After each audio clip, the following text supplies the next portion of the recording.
बात है एक जंगल की और वहाँ एक कौवा रहता था।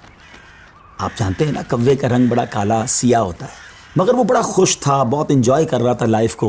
तरह तरह के खाने खाता और रात होती तो किसी भी खुशबूदार दरख्त पर जाकर रात बसर करता, एंजॉय कर रहा था अपनी लाइफ को। अचानक उसकी नज़र एक सफ़ेद कबूतर पर पड़ी। वो सोचने लगा कि मैं काला और ये सफ़ेद, ये कितना खूबसूरत है, कितना अच्छा लग रहा है, मुझसे ज़्यादा खुश तो ये होगा। अब इसी ख्याल में वो परेशान रहने लगा और उसे रात को नींद भी ना आए। एक दिन वो कबूतर के पास पहुंचा और कहा कि तुम कितने खुश नसीब हो, तुम्हारा रंग सफ़ेद है और मैं तो काला हूँ, तुमसे ज़्यादा खुश तो कोई नहीं होगा। कबूतर ने कहा पहले मैं भी यही समझता था, लेकिन जब मैंने तोते को देखा तो मैं हैरान हो गया कि तोते के तो दो रंग हैं, मेरे पास तो एक ही रंग था। तो तोता ज़्यादा खुश नसीब है, वो ज़्यादा खुश है, वो ज़्यादा लाइफ को एंजॉय कर रहा है। अब कौवा कबूतर को छोड़कर तोते के पास पहुंच गया। कहा तोते तुम तो ज़्यादा एंजॉय करते होगे, कितने खुश होगे कि तुम्हारे पास तो दो रंग हैं जिस्म पर, तुम्हारी बॉडी बहुत खूबसूरत लगती होगी। तो तोता कहता है कि पहले तो मैं लाइफ को बड़ा एंजॉय करता था कि वाकई मैं बड़ा रंग बरंगी हूँ, मगर जब मैंने मोर को देखा ना तो मोर तो कई सारे रंग लिए हुए है, इतना खूबसूरत है कि उसको देखकर मुझे लगा कि मैं तो कुछ भी नहीं हूँ। अब कौवा उड़ते उड़ते पहुँच गया मोर के पास। मोर चिड़ियाघर के एक पिंजरे में मौजूद था। पहले तो वो इंतज़ार करता रहा क्योंकि बहुत सारे लोग मोर को देखने आए थे। जब सारे लोग देखकर चले गए तो कौवा मोर के पास गया कि ऐ मोर, ज़रा ये तो बताओ तुम कितने खुश हो, कितने रंग हैं तुम्हारे पास, तुम कितने खूबसूरत हो।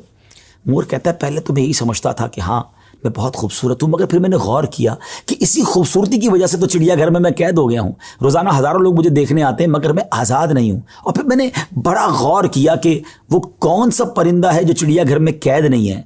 तो मुझे समझ आई कि कौवा ही एक परिंदा ऐसा है जो चिड़ियाघर में कैद नहीं होता, उसको कोई कैद नहीं करता। नाजरीन, कौवे ने जब ये सुना तो उसे एहसास हुआ कि मैं भी अपनी जगह पर वाकई खुश नसीब हूँ। अब यहाँ बज़ाहिर तो ये एक फ़र्ज़ी वाक़या है, लेकिन अगर इसको हम अपनी ज़िंदगियों पर इम्प्लीमेंट करें, अपने बारे में सोचें, हमारे पास बहुत कुछ है, लेकिन जब किसी को हमसे ज़्यादा वाले को हम देखते हैं ना तो हमें अपनी चीज़ें कमतर नज़र आने लगती हैं। अपना घर छोटा लगने लगता है, अपनी मोटरसाइकिल, अपनी गाड़ी, अपनी साइकिल वो हमें बड़ी कमतर लगती है जब किसी की बड़ी गाड़ी देखते हैं, किसी का बड़ा घर देखते हैं, किसी की लाइफ स्टाइल को देखते हैं। जो है उस पर एंजॉय नहीं करते बल्कि उस पर शिकवा करते हैं, नाशुक्री करते हैं। इस तरह ज़िंदगी नहीं गुजरेगी। अगर आप हमेशा अपने से आगे वालों को देखते रहेंगे तो आप परेशान ही रहेंगे। अगर आपने मवाजना करना ही है, कंपैरिजन करना ही है, तो अपने से कमतर लोगों को देखें ना।